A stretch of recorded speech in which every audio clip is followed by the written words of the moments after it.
नमस्कार, मैं नीरज श्रीवास्तव और आप सभी दर्शकों का सिटी न्यूज मुजफ्फरपुर में बहुत बहुत स्वागत करता हूं। खबरों का सिलसिला शुरू करने से पहले आइए एक नजर डालते हैं दिन भर की खास सुर्खियों पे। हेडलाइंस के प्रायोजक हैं विकास कलेक्शन शोरूम।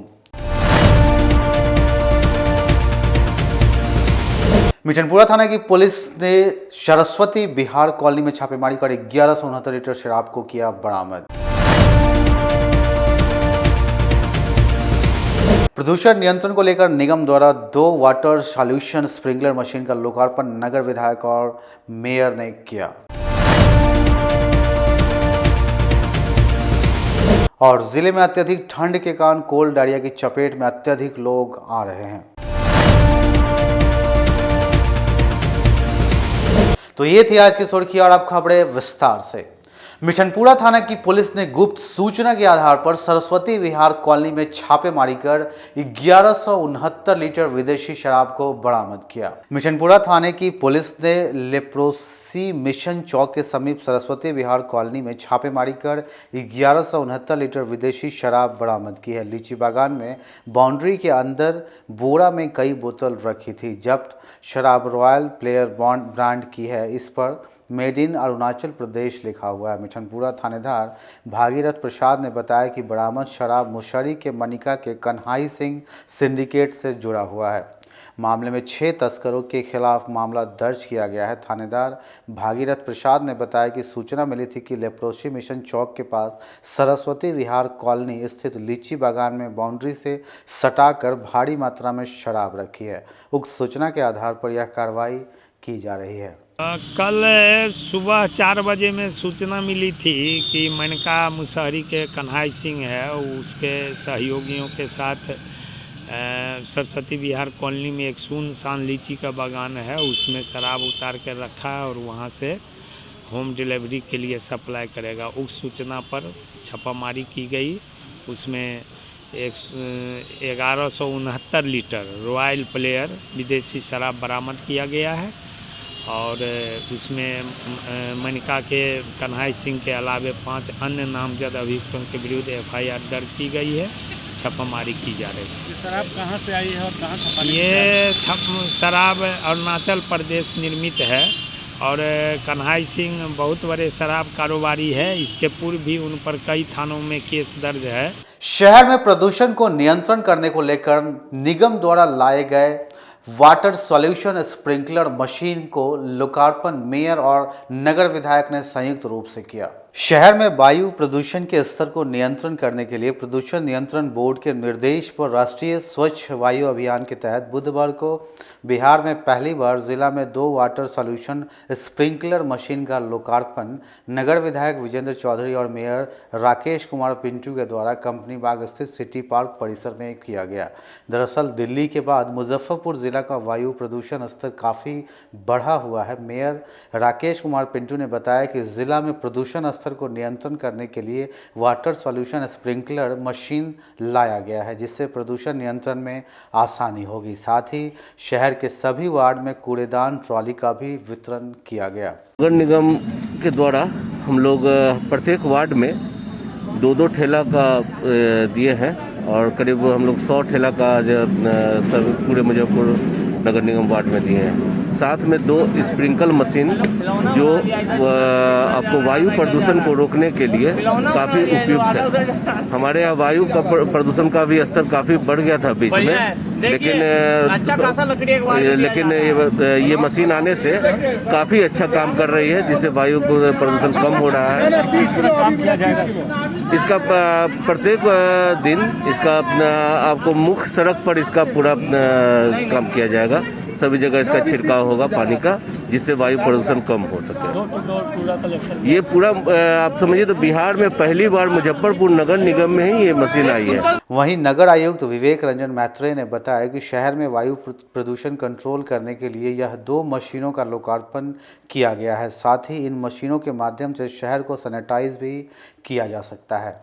राष्ट्रीय स्वच्छ वायु अभियान के तहत पोल्यूशन कंट्रोल बोर्ड के दिशा निर्देश पर और शहर में वायु प्रदूषण को कंट्रोल करने के लिए वाटर स्प्रिंकलर एप्लीकेशन व्हीकल आज लोकार्पण हुआ है। संपूर्ण टेस्टिंग वेस्टिंग कर ली गई है, ओके पाया गया है। और जांच के बाद संपूर्ण एक 15 दिन से उसका टेस्टिंग चल रहा था, फील्ड टेस्ट हो गया उसका, तो उपयुक्त पाया गया है, इसलिए आज उसका लोकार्पण हो रहा है। माननीय महापौर मुजफ्फरपुर नगर निगम कर कमलों से आज उसका लोकार्पण हुआ है। आरजेडी के एमएलसी उम्मीदवार शंभू सिंह ने कहा कि एमएलसी चुनाव में जनमत की AK-47 चलेगी। आरजेडी के तहत मुजफ्फरपुर में एमएलसी उम्मीदवार बाहुबली शंभू सिंह का नाम सामने आने के बाद तरह तरह की चर्चाएं शुरू हो गई है। बुधवार को शंभू सिंह ने प्रेस कॉन्फ्रेंस किया। इस दौरान राजद के कई नेता मौजूद रहे। मीडिया से बात करते हुए उनकी जुबान पर 47 का नाम आ ही गया, जिस छवि के लिए वे जाने जाते हैं। जब उनसे पूछा गया कि आपकी छवि माफिया की है, इसे कैसे साफ करेंगे, तो उन्होंने कहा इस बार जनमत की गोली चलेगी, जनमत का 47 चलेगा। जनमत से बड़ा कोई गोली और 47 नहीं होता। उन्होंने मंच से खुलेआम कहा कि अब आमने सामने की लड़ाई है। बाहुबली शंभू सिंह करप्शन और अराजकता समाप्त करने की बात कह रहे थे। दिनेश सिंह का जो वर्चस्व है एमएलसी पद पर कायम है, इसे खत्म करने आए हैं। उन्होंने कहा कि 25 साल से राजद के सिपाही है, तेजस्वी यादव बिहार के सीएम बनेंगे। उन्होंने कहा कि ये रणनीति बन चुकी है, लेकिन इस पर वह अभी नहीं बोलेंगे, ये समय आने पर दिखेगा। कहीं उनका इशारा जेडीयू से गठबंधन की तरफ तो नहीं था, हालांकि ये तो आने वाला समय ही बताएगा। शंभू सिंह ने कहा कि अब तक तो मैदान में कोई मजबूत खिलाड़ी नहीं था, जिससे 20 वर्षों से दिनेश सिंह का एक छत्र राज कायम था, लेकिन अब योद्धा को असली योद्धा मिला है। अब लड़ाई में मज़ा आने वाला है। इस बार लहर चल पड़ी है। उन्होंने अपनी जीत का दावा ठोका, कहा कि जीत हो चुकी है। राजद ने जिस विश्वास से उन्हें मैदान में उतारा है, जब इसके नतीजे सामने आएंगे तो उनको जिम्मेवारी सौंपने वाले गर्व महसूस करेंगे। हमारे नेता प्रतिपक्ष श्री तेजस्वी प्रसाद यादव जी जो हम पर विश्वास किए हैं, मैं जनता दल राष्ट्रीय जनता दल का 25 साल से सिपाही हूँ।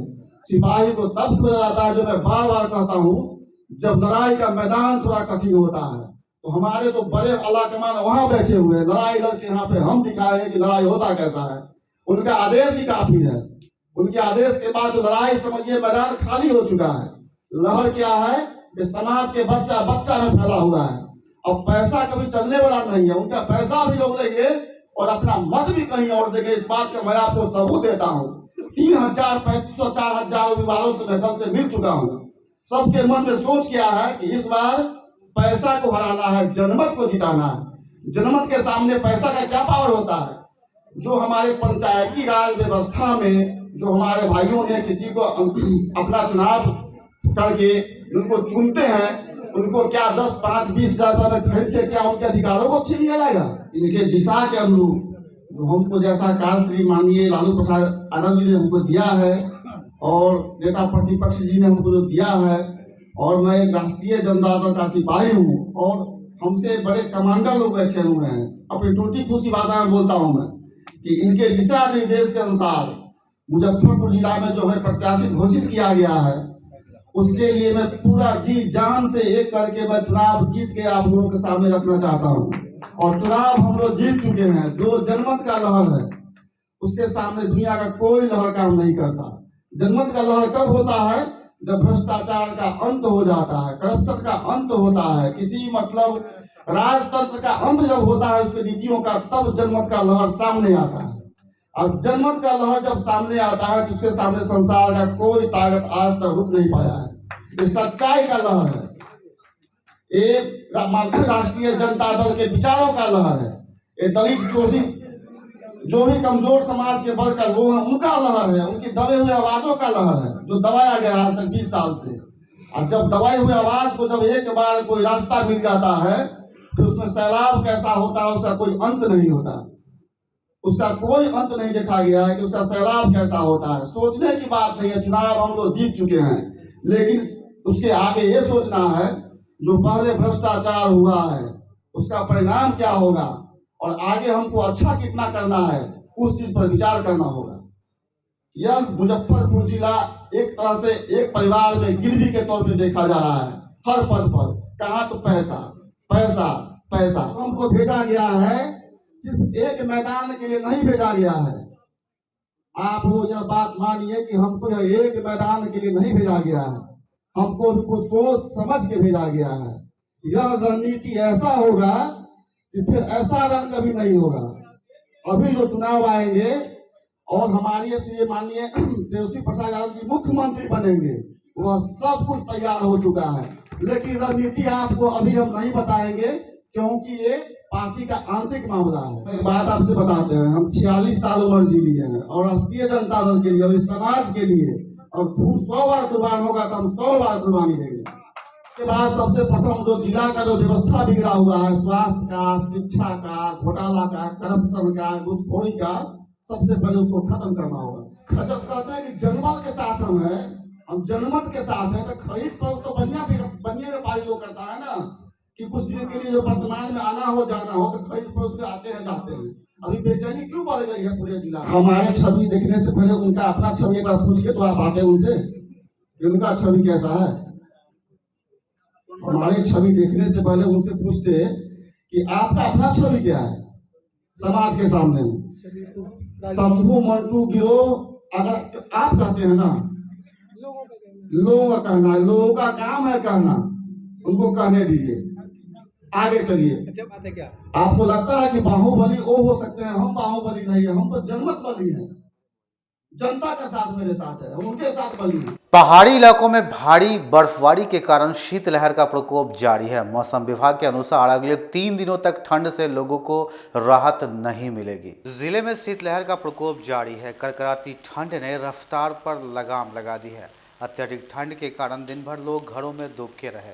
दिन भर तेज हवा चलती रही। हाड़ कांपती ठंड के बीच दोपहर में सूरज निकलने से लोगों को राहत तो ज़रूर मिली, लेकिन शाम होते ही एक बार फिर अत्यधिक ठंड बढ़ गई। पूसा विश्वविद्यालय के मौसम विभाग के अनुसार अगले 3 दिनों तक शीतलहर रहने की संभावना जताई गई है और 24 जनवरी को हल्की बारिश होने की संभावना जताई गई है। कुर्नी थाना में शराब मामले में गिरफ्तार कारोबारी शौच के लिए गए, इस दौरान चौकीदार को बंधक बनाकर फरार हो गया। जिले में पुलिस की लापरवाही से शराब तस्कर फरार हो गया। मामला कुढ़नी थाना का है। देर रात थानेदार अरविंद कुमार ने शराब तस्कर भोलू शाह को एक शराब के पुराने केस में गिरफ्तार किया। उसे आज जेल भेजा जाना था। रात को उसे हाजत में बंद कर दिया गया था। बुधवार सुबह उसने चौकीदार रामप्रीत राम से शौच जाने की बात कही। चौकीदार ने उसे हथकड़ी पहनाया, फिर रस्सी पकड़कर उसे हाजत से बाहर निकाला। वह जैसे ही हाजत से बाहर निकलकर थाना परिसर में गया, उसने एक जोरदार धक्का चौकीदार को मारा और दौड़ते हुए फरार हो गया। चौकीदार जब तक उठकर खड़ा होता और शोर मचाता, आरोपी हथकड़ी लेकर फरार हो चुका था। शोर सुनकर अन्य पुलिसकर्मी भी पहुंचे। अफरा तफरी का माहौल बन गया। बेला थाना की पुलिस ने बेला औद्योगिक क्षेत्र के एक फैक्ट्री में छापेमारी कर भारी मात्रा में नकली पानी टंकी को जब्त किया। जिले में एक बार फिर चर्चित कंपनी के नाम पर नकली सामान बेचने के धंधे का मामला सामने आया है। कंपनी के अधिकारियों की शिकायत पर बेला थाना पुलिस ने औद्योगिक क्षेत्र में एक फैक्ट्री में छापेमारी की, जहां से भारी मात्रा में पानी का टंकी जब्त किया गया। मौके से 2 युवकों को भी पूछताछ के लिए हिरासत में लिया गया है। ये दोनों फैक्ट्री से जुड़े हुए हैं। चर्चा है कि फैक्ट्री संचालक भी हिरासत में है, लेकिन पुलिस ने इसकी पुष्टि नहीं की है। जब्त सामान को थाना पर लाकर रखा गया है। बेला थानेदार कुंदन कुमार ने बताया कि अभी मामले की जांच चल रही है। कार्रवाई पूरी होने के बाद विस्तृत जानकारी दी जाएगी। इधर दिल्ली से कंपनी के ऑपरेशन मैनेजर लाल सिंह चौधरी ने बताया, उन लोगों को हाल में मुजफ्फरपुर से ग्राहक और डिस्ट्रीब्यूटर के माध्यम से इसकी शिकायत मिली थी। बताया गया था कंपनी का स्टिकर और लोगो इस्तेमाल कर नकली सामान बाजार में बेचा जा रहा है। इससे कंपनी की छवि खराब हो रही है और नुकसान भी हो रहा है। बुधवार को कंपनी के अधिकारी बेला थाने पर पहुंचे और इसकी शिकायत दर्ज कराई। थानेदार कुंदन कुमार ने बेला फेज 1 में स्थित एक फैक्ट्री में रेड किया। वहां से भारी मात्रा में उक्त कंपनी का सामान बरामद हुआ। जब अधिकारियों ने इसकी जांच की तो पाया कि असल कंपनी का स्टिकर और लोगो चिपकाकर मार्केट में बेचा जा रहा है। इसके बाद सभी सामान को जब्त कर लिया गया। इंटेलिजेंस यूनिट होती है, वो चेक करती रहती है। डिस्ट्रीब्यूटर वगैरह के पास वो न्यूज़ देते हैं, डिस्ट्रीब्यूटर भी न्यूज़ देते हैं। अच्छा। कि भाई हमारे यहाँ पे कुछ गड़बड़ माल चल रहा है, डुप्लीकेट बना रहे हैं कुछ लोग। तो उससे फिर हमारी जो यूनिट है वो आके चेक करती है। वो अगर जो मिलता है तो फिर हम उसमें पुलिस कार्रवाई करवाते हैं। तो क्या आज जानकारी मिला था हमें मुजफ्फरपुर की ये जानकारी मिली थी कि कोई फैक्ट्री है यहाँ पे। तो उस फैक्ट्री में कुछ ऐसा सस्पिशियस मटेरियल है हमारी कंपनी के नाम से। हमने आके देखा तो मिला, इसमें टंकी मिली। आशीर्वाद के नाम से टंकी बना रहे हैं। सिटी पार्क और टाउन हॉल के मुख्य द्वार का स्थल निरीक्षण के लिए मेयर, नगर विधायक और नगर आयुक्त सदर अस्पताल रोड पहुंचे। बहुत ही जल्द शहरवासियों के लिए सिटी पार्क और टाउन हॉल खोलने को लेकर बुधवार को नगर आयुक्त विवेक रंजन मैत्रेय, महापौर राकेश कुमार पिंटू सहित विभिन्न वार्डों के पार्षदों ने सिटी पार्क और टाउन हॉल का निरीक्षण किया। इस दौरान महापौर ने शहरवासियों के लिए जल्द पार्क और टाउन हॉल खोलने को कई दिशा निर्देश दिए हैं। वहीं महापौर राकेश कुमार पिंटू ने बताया कि जल्द ही शहरवासियों को सिटी पार्क उपलब्ध करा दिया जाएगा। साथ ही टाउन हॉल भी लगभग बनकर तैयार हो चुका है और जल्द ही यहां प्रतियोगिता परीक्षाओं की तैयारी करने वाले छात्र छात्राओं के लिए लाइब्रेरी के साथ कई सुविधाएं भी मौजूद रहेगी। हम लोग नगर आयुक्त महोदय के साथ एवं सब तमाम पार्षदों के साथ ये सिटी पार्क का मुआयना किए हैं। बहुत जल्द शहर को सिटी पार्क मिलने जा रहा है स्मार्ट सिटी के अंतर्गत। साथ में यहाँ टाउन हॉल का भी मुआयना किया है। टाउन हॉल में लाइब्रेरी रहेगा। साथ में बहुत अच्छा यहाँ पर व्यवस्था किया जा रहा है छोटा मोटा फंक्शन वगैरह करने के लिए। ये भी यहाँ पर सुविधा रहेगा। सिटी न्यूज में फिलहाल वक्त हो चला एक छोटे से ब्रेक का, तो फौरन मिलते कहीं मत जाइए, बने रहिए सिटी न्यूज के साथ।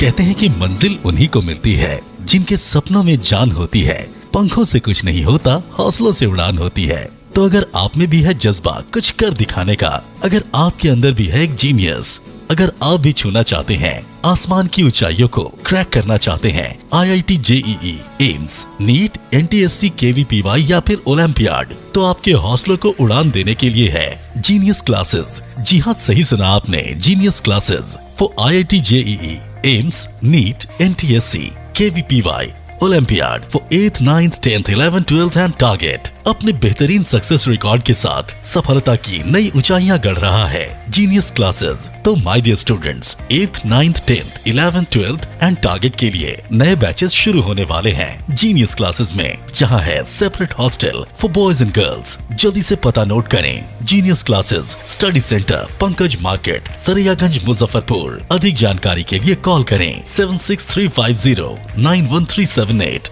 या फिर 763509137 या फिर आप कॉल कर सकते हैं 76350913996 या 9006911690 पर या फिर 9128482268। Genius Classes. For more information, visit our website www.geniusclasses.in or email us on info@geniusclasses.in. Registrations are open and new batches are starting soon. Rush to Genius Classes, Study Center, Pankaj Market, Saraiyaganj, Muzaffarpur. अगर आप student हैं class 7th के या फिर 8th के, 9th के या फिर 10th के, तो आइए जीनियस क्लासेस आपके लिए लेकर आया है टैलेंट सर्च एग्जाम 2022। जल्दी कीजिए, आज ही अपना रजिस्ट्रेशन कराइए। रजिस्ट्रेशन का एप्लीकेशन फॉर्म कलेक्ट कीजिए जीनियस क्लासेस के फ्रंट डेस्क से। घर की खूबसूरती और बढ़ जाती है जब 4 दीवारों के साथ फर्श भी खूबसूरत हो। आपके फ्लोर के टाइल्स, मार्बल की खूबसूरती और क्वालिटी, ये सभी इंश्योर करेंगे माँ Bhavani group of companies, authorised dealer of Kajaria. देश की मिट्टी से बनी टाइल से देश को बनाते हैं। Johnson, Orient Bell and all kinds of Indian imported granite and marble. Maa Bhavani group of companies, मतलब a complete floor solution, new 0 mile, Dadar road, Muzaffarpur. अब आ गया है आपके अपने शहर में उत्तर बिहार का पहला नीलकमल एक्सक्लूसिव शोरूम। नीलकमल इंडिया की फेवरेट फर्नीचर ब्रांड है। इस कंपनी के सभी रेंज एक ही छत के नीचे आपको मिलेगी। होम फर्नीचर, ऑफिस फर्नीचर की सभी रेंज यहाँ पे उपलब्ध है। कंपनी का एक्सक्लूसिव शोरूम होने के कारण 40% तक की विशेष छूट यहाँ मिल रही है। इसके अलावा 0% इंटरेस्ट के साथ बैंक से फाइनेंसिंग की भी सुविधा उपलब्ध है। तो देर मत कीजिए, एक बार हमारे यहाँ अवश्य पधारें। हमारा पता है Mithanpura, Narayanpur road, opposite to Vaishali management college और हमारा कॉन्टैक्ट नंबर है 9334900888 और 7004320380। नॉर्थ बिहार का पहला एक्सक्लूसिव शोरूम मुजफ्फरपुर में यूए एसोसिएट के सौजन्य से नीलकमल का एक्सक्लूसिव शोरूम खुला है और आप लोगों से यही भी निवेदन है कि एक बार इस शोरूम में आइए और इसके विस्तृत रेंज को देखिए, जो कि एक अच्छे रेंज के साथ एक अच्छी कीमत के साथ आपको मिलेगा। तो एक बार हम लोगों को आप सेवा करने का मौका दें। फैशन की दुनिया में कदम से कदम मिलाकर चलना चाहते हैं, वो भी कम बजट में, तो एक बार जरूर जाएं मोतीझील पूजा बाजार स्थित विकास कलेक्शन शोरूम में। यहाँ रेमन, पार्क, यूएस पोलो, मुफ्ती शर्ट, ब्लैकबेरी के एक्सक्लूसिव रेंज उपलब्ध हैं। इसके अलावा सियाराम के कोट पैंट, ब्लेजर और शेरवानी भी उपलब्ध है। सभी ब्रांड में एक पीस के खरीद पर 20% तथा 2 पीस के खरीद पर 30% की विशेष छूट दी गई है। तो हमारे यहाँ एक बार अवश्य पधारें। हमारा पता है विकास कलेक्शन, बीवी कॉलेज स्कूल के अपोजिट पूजा बाजार, मोतीझील। हमारा संपर्क नंबर है 9835104722। हाँ, पहले आप लोग का नमस्कार। मेरे यहाँ विकास गारमेंट जो पूजा मार्केट मोतीझील में है, लगन के शुभ अवसर के लिए कोट पैंट, ब्लेजर, विंटर के जैकेट, स्वेटर, मतलब सब चीज़ें, शेरवानी, अंडर गारमेंट, सारे चीज सब ब्रांड में, टी शर्ट भी सब वो है, और राउंड में टी शर्ट है, गोल गला में टी शर्ट है, सभी तरह का ब्रांड है। और सबसे अच्छा ये है कि हम कर देते रहते हैं। अभी मोस्टली पानी टंकी स्थित वीवो एक्सक्लूसिव शोरूम में त्योहार के मौके पर मोबाइल की खरीदारी करने पर एक से बढ़कर एक उपहार दिए जाने की व्यवस्था है। 10 से 15 हजार की खरीदारी पर मेटल ईयरफोन, 15 से 25 हजार की खरीदारी पर वीवो बैग और 25 हजार से ऊपर की खरीदारी पर हेल्थ बॉन्ड दी जाएगी। तो एक बार हमारे यहाँ अवश्य पधारें। वीवो एक्सक्लूसिव शोरूम, पानी टंकी चौक। जो फिनांस की सुविधा में जेस्ट मनी भी फिनांस करती है। एक अच्छी बात यह है कि इंडिया के नागरिक होने के नाते आपको कहीं के भी नागरिक हैं, आपको यहाँ भी फिनांस मिलेगा जेस्ट मनी के माध्यम से। ये एक बेहतर बात है। अगर आप कहीं के भी रहने वाले और मुजफ्फरपुर में आप मोबाइल खरीदना चाहते हैं, आपके पास आधार या डॉक्यूमेंट दूसरे जगह का है, फिर भी हमारे यहाँ आपको जेस्ट मनी के माध्यम से आपको फिनांस की सुविधा मिलेगी। पहले ये सुविधा नहीं थी और बहुत जगहों पर ये सुविधा अभी भी नहीं है। ये हमारे शोरूम में आपको मिल पाएगा। ब्रेक के बाद एक बार फिर से आपका स्वागत है। तो आइए बढ़ते हैं अगले खबरों की ओर। जिले में मौसम के उतार चढ़ाव के कारण कोल्ड डायरिया का प्रकोप तेजी से बढ़ रहा है। इसकी चपेट में खासकर छोटे बच्चे आ रहे हैं। जिले में मौसम में उतार चढ़ाव से ठंड का असर अचानक बढ़ने के कारण कोल्ड डायरिया और मौसमी बीमारी के मरीज सामने आ रहे हैं। एसकेएमसीएच सदर अस्पताल और केजरीवाल अस्पताल के ओपीडी में बुधवार को सर्दी, खांसी, बुखार से पीड़ित मरीजों की संख्या अधिक रही। केजरीवाल में कोल्ड डायरिया से पीड़ित बच्चों को इलाज के लिए भर्ती किया गया। डॉक्टरों के अनुसार प्रतिरोधी क्षमता कम होने से बच्चे तुरंत मौसमी बीमारियों की चपेट में आ रहे हैं। वहीं एसकेएमसीएच के शिशु रोग विभाग में भीड़ कम रही। केजरीवाल के शिशु रोग विभाग के विभागाध्यक्ष डॉक्टर राजीव कुमार ने बताया कि ओपीडी में सबसे अधिक निमोनिया के मरीज आ रहे हैं। एक दिन में 150 बच्चों का इलाज किया जा रहा है। इस मौसम में बच्चों को गर्म कपड़ों के साथ घर में रखें। पीने के लिए गर्म पानी के साथ हरी सब्जी के साथ ताज़ा भोजन खिलाना चाहिए। अभी जो ठंड का मौसम अचानक बहुत ज़्यादा बढ़ गया है और शीतलहर भी चलने लगा है। ऐसे में बच्चों को हम जो देख रहे हैं, इस ठंड में भी इतनी भीड़ का वजह यह है कि एक तो निमोनिया, कोल्ड डायरिया आप शब्द सुने होइएगा, इसका प्रकोप बहुत बढ़ गया है। सर्दी, खांसी, जुकाम, दम फूलना, पैखाना होना, ये कॉमन बीमारियों में से आ गया है। और बच्चों में जो RSV वायरस के कारण, रेस्पिरेटरी सेंसिटियल वायरस होता है, इसके कारण कोल्ड डायरिया बहुत हो गया है। दूसरा चीज़ क्या है कि निमोनिया, खांसी, सर्दी, हार्ट, फेफड़ा का इन्फेक्शन को हम लोग निमोनिया बोलते हैं। यह कॉमन हो गया है। इसमें बच्चों को मैं कहता हूँ कि अगर जब तक ज़्यादा ज़रूरी ना हो, घर से मत बाहर निकलें और हमेशा शुद्ध खाना ही देना चाहिए। शुद्ध खाना देना चाहिए उनको, ताज़ा और शुद्ध खाना देना चाहिए। उबला हुआ पानी देना चाहिए। घर से बाहर जल्द से जल्द न निकालें। लोगों से थोड़ा दूरी बना के रखें, ये भी आजकल ज़रूरी है, क्योंकि कोरोना का भी प्रकोप है।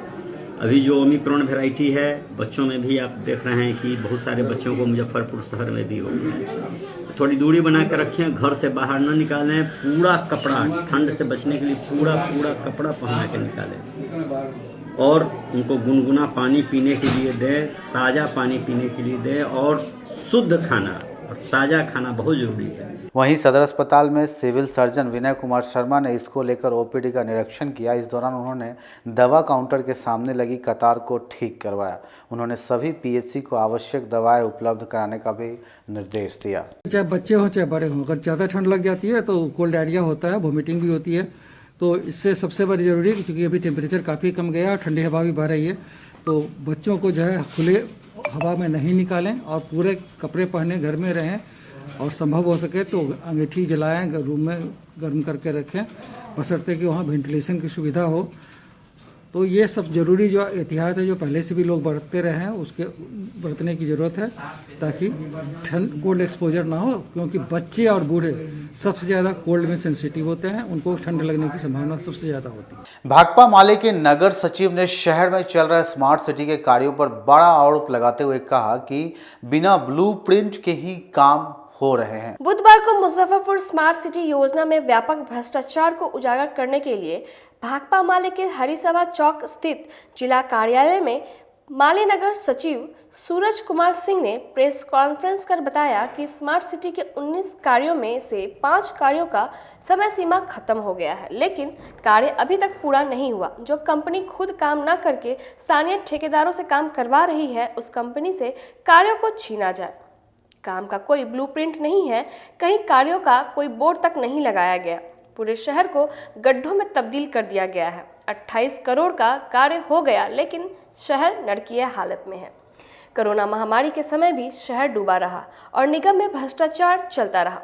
स्मार्ट सिटी में जारी व्यापक भ्रष्टाचार के संबंध में बिहार के उप मुख्यमंत्री और नगर विकास मंत्री को पत्र भेजा जाएगा और माले विधायक बजट सत्र में विधानसभा के अंदर भी यह सवाल उठाएंगे। साथ ही माले कार्यकर्ताओं के द्वारा सड़क पर भी इसे लेकर आंदोलन किया जाएगा। शहर स्मार्ट सिटी योजना के तहत चयनित किया गया था। ये हम लोग की पार्टी ने उसका वेलकम किया है कि चलिए शहर जो है कि स्मार्ट बनेगा और शहर में जो नागरिक सुविधाएं हैं उन सुविधाओं को और भी बेहतर किया जाएगा। लेकिन स्मार्ट सिटी योजना के तहत जो काम चल रहे हैं शहर के अंदर में, वो काम जिस तरीके से नगर निगम करवा रहा है वो उनका तरीका ही जो है ना कि जो है ना वहाँ पे एक भ्रष्टाचार होने का जो है ना ये पैदा कर रहा है कि जितना भी योजना चल रहा है नगर ये स्मार्ट सिटी योजना के तहत किसी भी योजना के कार्यस्थल पर कोई भी बोर्ड नहीं टांगा गया है। आप जानकारी देंगे लोगों को कि क्या बन रहा है, रोड बन रहा है, नाली बन रहा है, पार्क बना रहे हैं, क्या बना रहे हैं, कौन सी एजेंसी काम करवा रही है, कितने का जो है कि एस्टिमेशन है, कितने दिनों में काम को पूरा होना है। इससे रिलेटेड कोई भी एक बोर्ड पूरे शहर के अंदर में कहीं भी नहीं लगवाया गया है। Point number 1। दूसरा कि हम लोगों ने एक RTI लगाया था नगर निगम को और हम लोगों ने जानकारी मांगी थी कि आप स्मार्ट सिटी के तहत कौन कौन सी योजना चल रही है और कब कब खत्म हो जाना है उसका जानकारी दीजिए। जो हम लोग को मुहैया करवाया गया है उसमें जो जानकारी दी गई है उसमें 19 योजना जो है स्मार्ट सिटी के तहत चल रहा है, जिसमें से 5 योजना जो है वो उसका टाइम बॉन्ड जो है वो खत्म हो गया। आपको जानकर हैरानी होगी कि स्मार्ट सिटी के प्रचार के नाम पर नगर निगम ने 89 लाख रुपए खर्चा कर दिया। 89 लाख, जान जाइए। बिहार बंद भारत बंद जब हम लोग करते हैं तो 2 दिन का प्रचार करते हैं, उसी में शहर के सारे लोगों को पता चल जाता है कि माले का बिहार बंद है, भारत बंद है, और 89 लाख रुपए आपने सोशल अवेयरनेस पे खर्च कर दिया।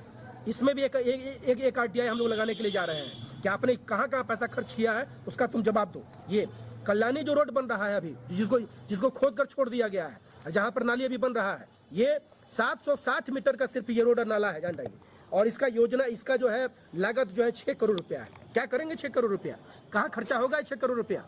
अगर कजरिया का टाइल्स भी अगर सड़क पर लगा दिया जाए, नाली में अगर कजरिया का टाइल्स लगा दिया जाए तो भी 6 करोड़ रुपए खर्च नहीं होगा। ये 6 करोड़ रुपए की योजना ये। और सबसे बड़ा बात कि जिन कंपनियों ने जो टेंडर लिया है और जिसका टाइम बाउंड था कि आपको इस समय में आपको काम खत्म कर देना है, अगर उन कंपनियों ने टाइम बाउंड में अगर काम को खत्म नहीं किया तो उन तमाम का पेमेंट नगर निगम को रोकना चाहिए, किसी का पेमेंट नहीं होना चाहिए। और दूसरे नंबर बात कि बड़ी बड़ी कंपनियों ने टेंडर लिया और सारे के सारे लोग यहाँ पर स्थानीय ठेकेदारों से जो है काम करवा रहे हैं, और उसका नतीजा क्या हो रहा है? नतीजा यह है कि पूरे शहर को गड्ढों में तब्दील कर दिया गया है। पूरे शहर में जिसको जहां मन आ रहा है वहां पर गड्ढा खोद दे रहा है और वहां पर काम शुरू कर रहा है, पानी भर जा रहा है, छड़ बाहर निकला हुआ है, गाड़ी लेकर लोग गिर रहा है, लोग गिर रहे हैं, उससे कोई नगर निगम को लेना देना नहीं है। और जान रहिए कि नगर निगम के इसी कार्यशैली के कारण आए दिन शहर में जाम लगता है। पूरा शहर जो जाम हो रहा है इसी के कारण होता है। नगर निगम के पास स्मार्ट सिटी का कोई ब्लूप्रिंट नहीं है। सीवरेज के प्लान पर आप 278 करोड़ रुपए खर्चा करेंगे। शहर के लोगों को आप जानकारी दीजिए कि सीवरेज वाले मामले पर कहां से सीवरेज बनेगा, कैसे सीवरेज जाएगा। क्या नगर निगम के अधिकारियों को, इंजीनियर को पता है कि हरिसभा चौक का वाटर लेवल क्या है और कल्याणी का वाटर लेवल क्या है और कलेक्ट्रेट का वाटर लेवल क्या है? पानी कहाँ गिरेगा, पानी कैसे जाएगा, क्या होगा? आप जो है लेक फ्रंट डेवलपमेंट के नाम पर आप सिकंदरपुर मन को डेवलप करेंगे, 177 करोड़ रुपया किस चीज में खर्च होगा? ये जनता की, हमारी, आपकी गाड़ी जो है कि टैक्स का पैसा है, ये उनका पैसा नहीं है। 1000 करोड़ रुपए की योजना और कहीं भी दिख नहीं रहा। जिस 5 योजना के बारे में कहा जा रहा है, शहर में कहा जा रहा है कि 25 स्टॉप जो है कि ई रिक्शा का और मिनी बस का हम बनवा दिए। कहाँ बना है ये 25 स्टॉप कहाँ बना है जिस पर 5 करोड़ रुपए खर्चा कर दिया गया, 4 करोड़ 38 लाख रुपया। ये तमाम तरीके का ये कंप्लीट स्मार्ट सिटी के नाम पर ये स्मार्ट लूट है। और इस स्मार्ट लूट का हमारी पार्टी भाकपा माले हम बिल्कुल विरोध करते हैं। हिंदू जन जागृति समिति के सदस्यों ने जिलाधिकारी से मुलाकात कर गणतंत्र दिवस के बाद राष्ट्रीय ध्वज का अपमान करने वाले लोगों पर कार्रवाई करने की मांग की। गणतंत्र दिवस के अवसर पर आयोजित समारोह के बाद राष्ट्रीय ध्वज का अपमान रोकने एवं उस पर कार्यवाही करने की मांग को लेकर बुधवार को हिंदू जन जागृति समिति के एक प्रतिनिधिमंडल जिलाधिकारी प्रणव कुमार से मिलकर ज्ञापन सौंपा। वहीं हिंदू जन जागृति समिति के सदस्यों का कहना है कि 15 अगस्त और 26 जनवरी में आयोजित समारोह के बाद कागज और प्लास्टिक के ध्वज को लोग सड़कों या कूड़ा करकट में फेंक देते हैं। इस ध्वज की मान के लिए कितनों ने अपनी कुर्बानी दी है। ऐसे में राष्ट्रध्वज का अपमान होता है, जिसके लिए ज्ञापन के माध्यम से जिलाधिकारी से मांग है कि इस तरह के कार्य पर रोक लगाकर आगे की कार्रवाई की जाए। डीएम कार्यालय और एसएसपी कार्यालय में ज्ञापन दिया गया है। अलग अलग जगहों पर जैसे प्लास्टिक के ध्वज बिकते हैं और वो अगले दिन रोड पे पड़े मिलते हैं, तो इसके लिए सरकार कार्रवाई करे। माननीय बम्बई हाई कोर्ट का इसके बारे में डिसीजन भी है, तो उसका पालन करे। इसी दृष्टि से ज्ञापन दिया गया है। तो क्या मांग है? हम लोग की इसमें मांग है कि कहीं भी जो दुकानों में प्लास्टिक ध्वज बिक रहा है उसको रोके सरकार, उस पर कार्रवाई करे। ये हमारी मुख्य मांग है। और इसके अलावा जो उस ध्वज के आकार की जो टी शर्ट्स लोग पहनते हैं अमेजन पर और अन्य जो ऑनलाइन स्थापन है, वहाँ इसकी जो बिक्री होती है। समाहरणालय परिसर में एक खेतिहर मजदूर संघ के सदस्यों ने यूरिया की कालाबाजारी की मांग को लेकर 1 दिवसीय धरना दिया। यूरिया की कालाबाजारी पर रोक लगाने, मनरेगा के माध्यम से मजदूरों को रोजगार की गारंटी करने, एमएसपी पर किसानों से धान की खरीदारी करने सहित विभिन्न मांगों को लेकर बुधवार को मुजफ्फरपुर जिला किसान सभा और बिहार प्रांतीय खेतिहर मजदूर यूनियन के संयुक्त तत्वाधान में 1 दिवसीय धरना दिया। मौके पर सभा के जिला संयोजक मदन प्रसाद, यूनियन के कैलाश प्रसाद सिंह सहित दर्जनों लोग मौजूद रहे। कल देर रात गोलाबांध रोड में जमीनी विवाद को लेकर 2 पक्षों में जमकर मारपीट हुई, जिसके बाद एक पक्ष की ओर से नगर थाने में शिकायत दर्ज की गई। नगर थाना क्षेत्र के गोलाबांध रोड में मंगलवार की देर रात जमीनी विवाद को लेकर 2 पक्षों के बीच जमकर मारपीट हुई। घटना के बाद मौके पर कुछ देर के लिए अफरा तफरी मच गई। स्थानीय लोगों के बीच बचाव के बाद मामला शांत हुआ। बुधवार को दोनों पक्षों ने नगर थाना में इसकी शिकायत की है। जानकारी के अनुसार रास्ते के विवाद को लेकर मंगलवार की देर शाम 2 पक्ष आपस में भिड़ गए। जमकर दोनों तरफ से मारपीट हुई। लक्ष्मी शाह के द्वारा नगर थाना में दिए आवेदन के अनुसार कल रात वह पूरे परिवार के साथ घर में बैठे थे। इसी क्रम में जीवन कुमार, केपी पप्पू समेत कई अन्य लोग घर में घुसकर उनके ऊपर व उनके घर में मौजूद महिलाओं के ऊपर हमला कर दिया। इस दौरान हथियार का भी भय दिखाया गया। घटना के संबंध में लक्ष्मी साहब उनके घर की महिलाओं ने बताया कि रास्ता का विवाद पिछले कई वर्षों से चल रहा है। जीवन कुमार के द्वारा रास्ता को जबरदस्ती घर को घेरा जा रहा है, जिसकी शिकायत थाना में कई बार किया गया। पुलिस के मना करने पर भी वो नहीं माने। कल रात में भी वो दीवार जोड़ रहे थे। विरोध करने पर मारपीट की। सर जो है मतलब हमको पश्चिम साइड से हम लोग का रास्ता है शुरू से ही, जब मेरा ये खरीदाया है उससे पहले जो जिनका था उनको ये मतलब कागज में पूरा कागज पर है कि उधर से पश्चिम से हम लोग का रास्ता है। तो रास्ता जो था तो वो है से जबरदस्ती घेर रहे थे। कोई ये मतलब नहीं जीवन जी का है। तो वो भाइये हैं दोनों, लेकिन वो जो मतलब झंझट जीवन जी से न था, तो उनको तो केपी पप्पू को मतलब सामाजिक तौर पे तो समझौता करना चाहिए था। समझौता नहीं किए, बल्कि उनके साथ उनका सहयोग दिए। हम लोग मतलब वहाँ से थाना से आया था, बात बोलो कल रात को क्या हुआ ये बताइए सर। तो थाना से आए, हम वही बता रहे हैं सर। तो आए थे तो मना किए कि आप नहीं जोड़िएगा, कि जब रोड में है तो आप कहीं जोड़िएगा की जगह नहीं जोड़िएगा की। हाँ, तो आए 2-3 दिन पहले, लेकिन वो बात नहीं माने। फिर परसों जोड़े, कल जोड़े। तो कल जब जोड़े, जब उनके बात पर थाना पर, तब हम लोग भी मना किए जाके पहले कि सर नहीं जोड़िए, हम लोग का रास्ता आप नहीं ब्लॉक कर सकते हैं, क्योंकि हमको रास्ता मिला हुआ था, आप कैसे ब्लॉक कर दीजिएगा। तो फिर भी जोड़े। तो जब थाना का बात वो नहीं माने, तो हम लोग भी उनका जोड़ा हुआ था तो उसको तोड़े, क्योंकि मेरा रास्ता है उधर से, कागज पर ऑलरेडी रास्ता दिया हुआ है कि इधर से रास्ता है। तो उसके बाद सर वो लोग अंदर घुसे, केपी पप्पू, जीवन जी, ये लोग सब अंदर घुसे। उनके साथ 3-4 आदमी और थे, जो भी हों उनको ना 1-2 देखेंगे तो पहचान जाएंगे। वो लोग थे, हम लोग को बंदूक भिड़ा करके मतलब सबको मारे। तो जब वो केपी पप्पू घर में घुसा था, जब तोड़ने के बाद, वो दीवार तोड़ने के बाद जब घर में घुसा तो सबको मारने लगे। तो हम लोग गए बचाने के लिए, तो हम लोग को भी धकेल कर मार कर भगा दिए। फिर हम बोले कि वीडियो बना रहे हैं, तो वीडियो बनाए, तुम वीडियो बनाएगी और ये बंदूक लेकर हमारे सर पे रख देंगे, उड़ा देंगे, तुमको ऐसे करेंगे वैसे करेंगे, बहुत बोलने लगे और गंदा गंदा गाली भी देने लगे। उसके बाद क्या किया?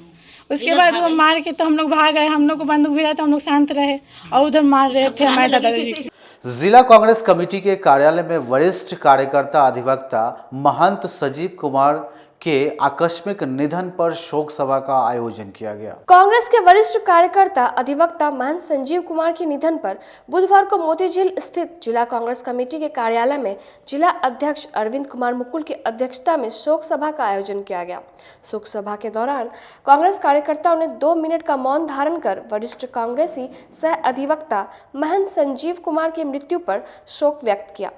जिलाध्यक्ष ने कहा कि कर्मठ एवं सौम्य छवि के मिलनसार विचार का हम सभी के बीच से जाना काफी दुखदायी है। इसका नुकसान पार्टी एवं समाज दोनों को है।